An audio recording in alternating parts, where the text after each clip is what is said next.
went to Charter Hall racing track, which no longer exists.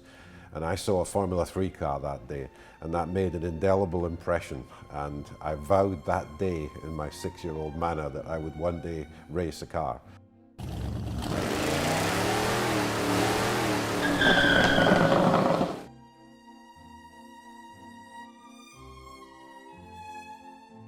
Most of the car people I know had somehow a so-called inciting incident, like something in their youth or in their childhood, which kind of, propelled them into the car enthusiasm. Can you recall what was yours? Oh, absolutely, yes.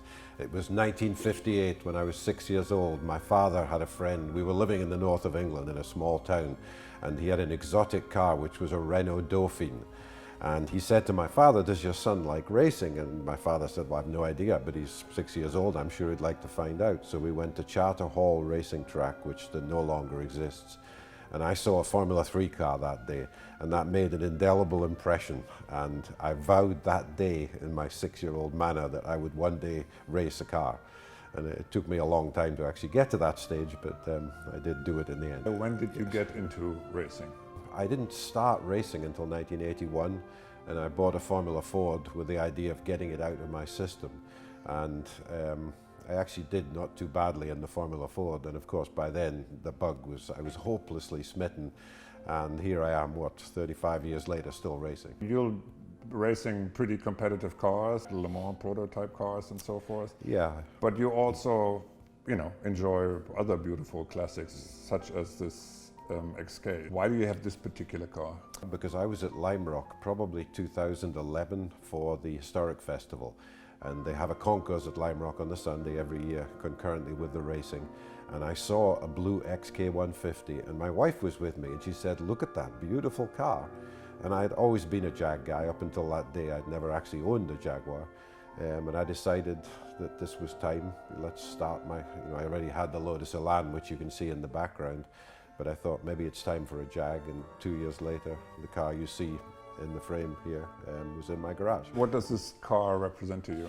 Well, Jaguar had such a special place in the UK particularly in the 50s and 60s, where, Jaguars really were extremely high quality cars at very reasonable prices. And I think the racing history of Jaguar, they won Le Mans, I think 5 times in the 1950s. All of that resonated with me as a kid who was always interested in cars and racing. And they are very well engineered cars, and I love them. So what's the most interesting aspect for you in the car enthusiast world compared to other hobbies or sports or something? What do you think is special about the car people?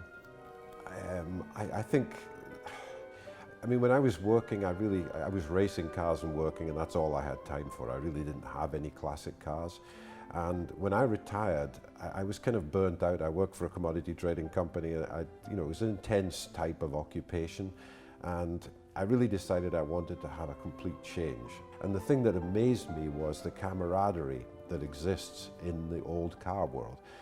Caffeine and Carburetors in New Canaan, which is a marvelous event 5 miles from here. You go there, and you can walk up to anybody with a car and just ask him a question, and the chances are you'll be there for 15 or 20 minutes. And I've made so many friends in the last 8 years since I retired through the car hobby. We're raising some money for Parkinson disease research. Within a day we had the people together to come here. Everybody is jumping on this. Do you think there's anything car people or the community in particular can do to leverage their passion for cars in order to do some good? The problem at the moment is we're so restrained by COVID. I gave some thought to this last night. There are so many things we could do, but every single idea I came up with was thwarted by the fact that you can't have people in close proximity of each other. Badgering your friends to contribute is one thing I've done quite a lot of in my life. That's something which can always be done in any circumstances, but Quite honestly, I don't have any really groundbreaking ideas as to what we can do in the current COVID-influenced world. A friend of mine was 75 yesterday. We had a Zoom meeting with cocktails. I mean, it was a total disaster because everybody's talking over each other. And it really is very unfortunate that we're in this circumstance at the moment. So the community kind of like goes through all different kinds of social backgrounds, races, religions. Doesn't matter where in the world you go to car events. Why do you think that is? I think because it's a passion. I mean, this is not a car that you just get in and drive all the time. It needs constant fettling and keeping it in good running order. And I think if you have that sort of dedication to the vehicle, that leads to this common bond when you meet another person who perhaps has a similar car. We can talk for hours about the minutiae. That's what's so special about this. What do you think is the most common denominator between the different people? I mean, they're like also people who into different cars, some into racing, some into restoring, some into low riding, and some into tuning. And I mean, there are all these different subcultures. What do you think is the common denominator? There's so many different facets and aspects of this hobby.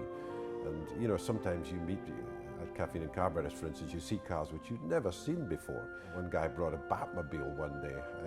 Where would you ever see something like that? And he had huge enthusiasm for this very bizarre machine. Bob Mitchell is coming later. He's 6'4" and he drives a Honda Beat, which is a Japanese microcar. And these are the sort of people that you meet at these events. There are so many different types of people into this hobby, and you can't generalize.